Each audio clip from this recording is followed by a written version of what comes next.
Nous avons tous bénéficié à l'époque, depuis 2017, d'un master appelé Master en droit et économie de la régulation.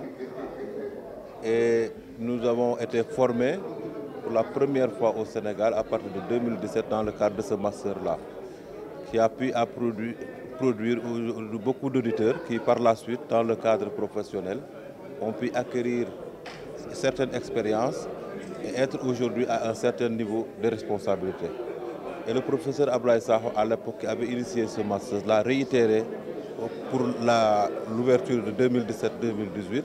L'importance de ce cours qu'on a appelé cours magistral, mais qui était un moment de partage avec les auditeurs, c'est de partager notre expérience sur un sujet qui n'est pas bien répandu, même dans le monde, à plus forte raison au Sénégal. Ces connaissances que nous avons acquises à l'extérieur, couplées à notre expérience professionnelle en tant que régulateur, en tant que président de la commission de régulation du secteur de l'électricité, en tant qu'ancienne ministre de l'énergie et actuelle ministre des Transports aériens, que j'ai voulu partager avec les auditeurs, avec des spécialistes.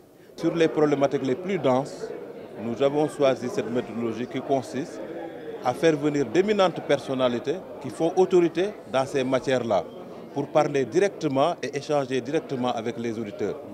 Donc l'objet de cette réunion, de cette séance de ce matin-là, nous avons eu le privilège et l'honneur de recevoir parmi nous Madame le ministre des Transports aériens, Madame Maïmouna Ndoye Seck, qui est connue pour son expertise, qui est connue pour l'expérience qu'elle a eue dans le secteur de l'énergie électrique au Sénégal, mais surtout aussi dans le domaine de la régulation. La régulation vient à son heure dans nos pays, puisque les États qui avaient la capacité de faire face à tous les besoins de la population n'ont plus les ressources financières nécessaires et que des acteurs privés doivent intervenir pour rendre le service aux consommateurs.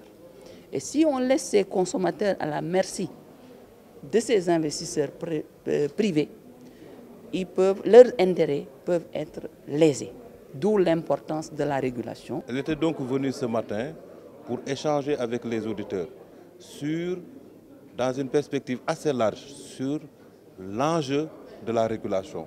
Pourquoi on régule, comment on régule et quelle est la finalité de la régulation. Et je pense que d'un bout en l'autre de son exposé, elle a réussi à avoir un échange direct avec les auditeurs sur l'ensemble de ces questions. Et on ne le dira jamais assez, c'est une manière de capitaliser aujourd'hui. Et même nous, qui sommes aujourd'hui des dirigeants d'institutions de régulation, nous avons beaucoup appris. Nous sommes venus partager cette expérience et tracer les sillons pour le développement de la régulation au Sénégal. Parce que aussi aujourd'hui c'est un enjeu capital, la régulation est une matière nouvelle. Et aujourd'hui il y a une compétition entre pays. Et il faut saluer cette décision prise par le professeur Sakho de rouvrir aujourd'hui ce master. Parce que dans la plupart du temps, nous payons des billets d'avion excessivement chers. Nous payons des milliers d'euros pour aller faire des formations en France, aux États-Unis, etc.